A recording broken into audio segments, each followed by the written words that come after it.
నమస్తే మేడం. అహింస meditation channel తరపున మీకు స్వాగతం మేడం. ముందుగా మీ పేరు, మీరు ఏ ఊరి నుంచి వచ్చారో ఊరి పేరు, మీ ధ్యానానుభవాలు ప్రేక్షకులకు చెప్పండి మేడం. నమస్తే సార్, మీకును మేము వచ్చండి 16 సంవత్సరాలు అయింది సార్. ముందుగా మీ పేరు మేడం. మా పేరు అమ్మాజీ అండి. ఏ ఊరు మేడం?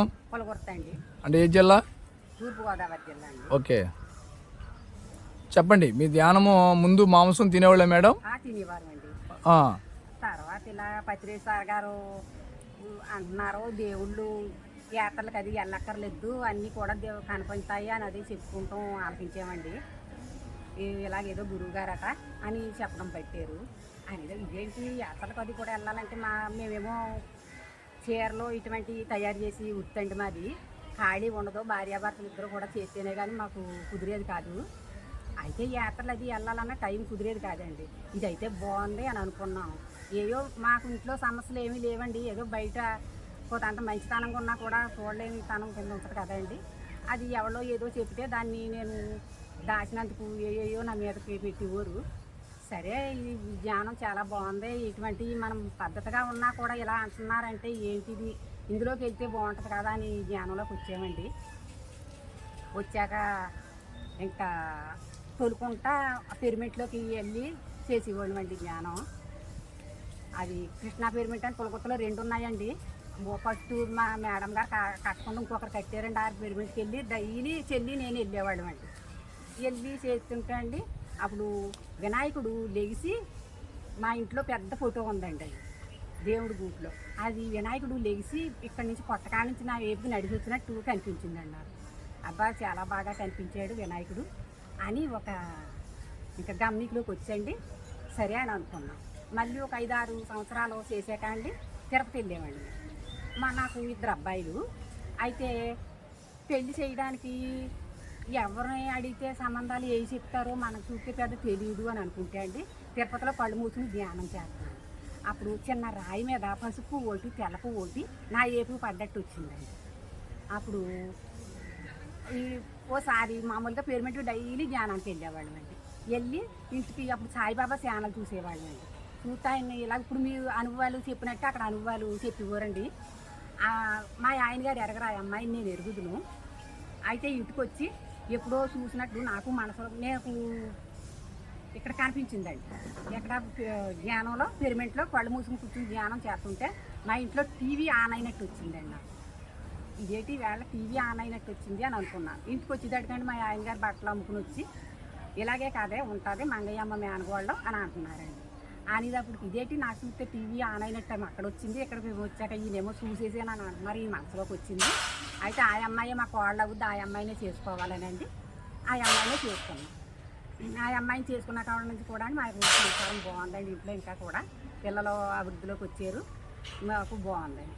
అప్పటి నుంచి కూడా మేము ఇంక జ్ఞానాన్ని ఇచ్చిపెట్టకుండా చేస్తుంటామండి. మా మేడం గారు పిరమిడ్ కట్టారండి, మేడం గారు సుబ్బారావు నాన్నగారు అది కూడా పిరమిడ్ కట్టారండి. అక్కడి నుంచి ఇంకా డైలీ మానకుండా వెళ్ళేవాళ్ళం అండి. వెళ్తుంటే ఓసారి ఏదో సమస్యలకు అలా ఇచ్చుకుంటూ వస్తాం కదండి. వేప చెట్టు మాట్లాడిందండి నాతో, మేము చేదుగా ఉండి అందరికీ ఉపయోగపడతాం, మీరు మానవులు అయ్యి ఉండి దేనికి ఉపయోగపడతారు అనుకుంటుంటే చెట్టు అలా మాట్లాడినట్టు అనిపించింది.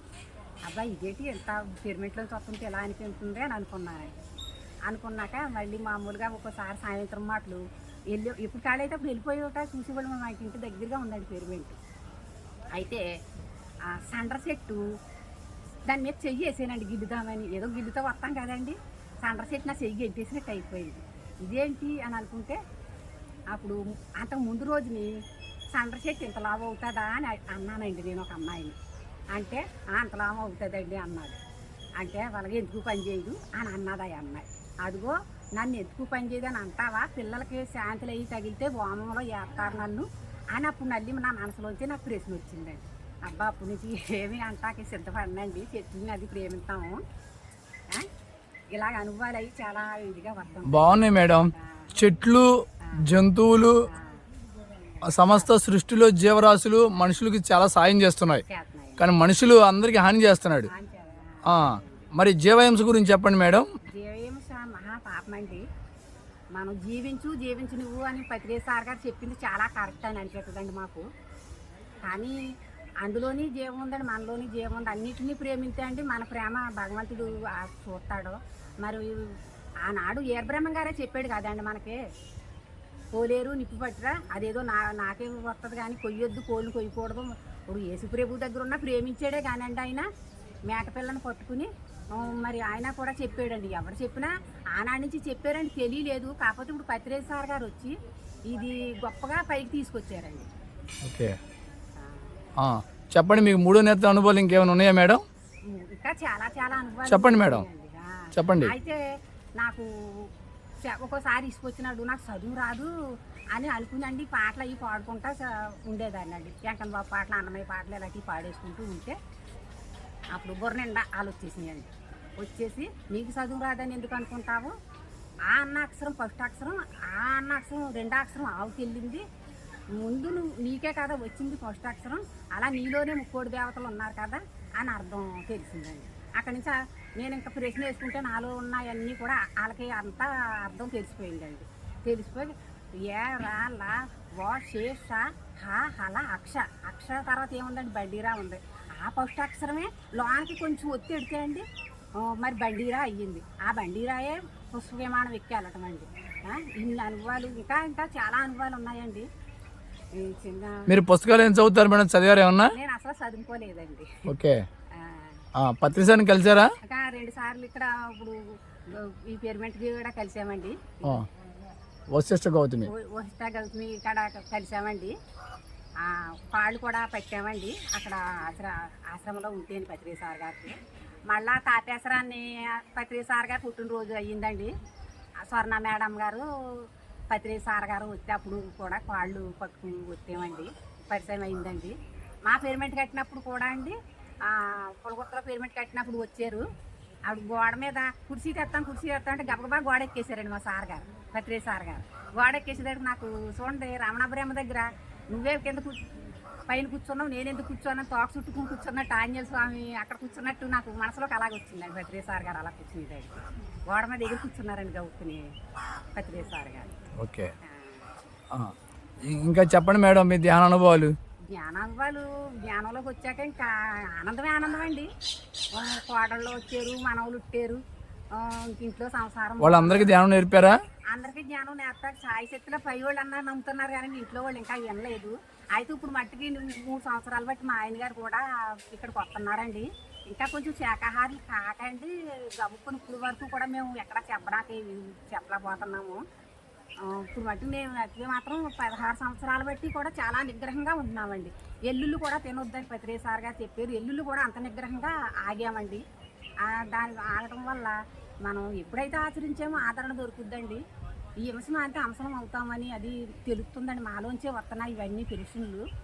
దాని మీద చాలా చాలా నిగ్రహంగా ఉంటున్నామండి.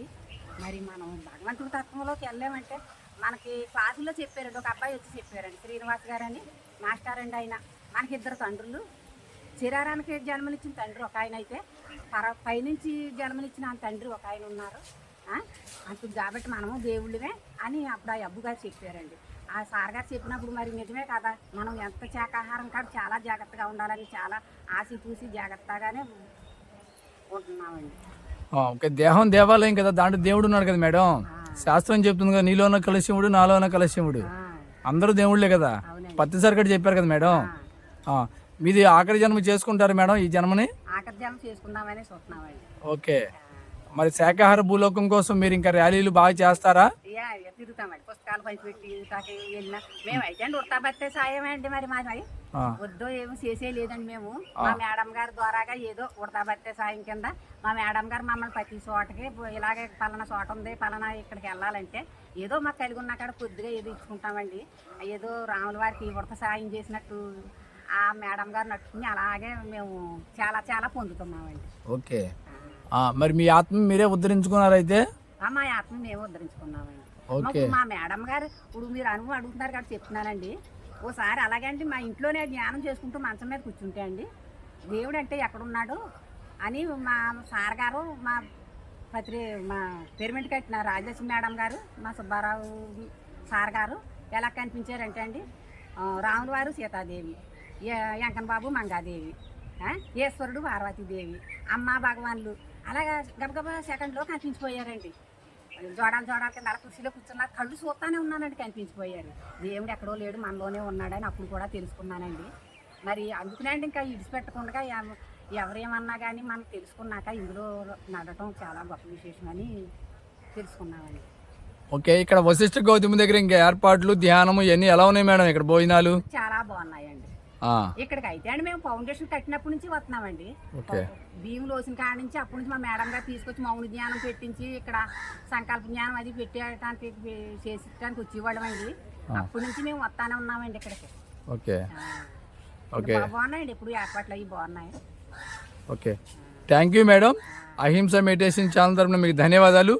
మీరు చక్కటి జ్ఞానాన్ని ప్రపంచానికి అందించేందుకు అహింస మెడిటేషన్ ఛానల్ సబ్స్క్రైబ్ చేయండి, షేర్ చేయండి, లైక్ చేయండి. ఇది అతి త్వరలో శాటిలైట్ ఛానల్ కావాలని మా అందరి సంకల్పం. Thank you madam.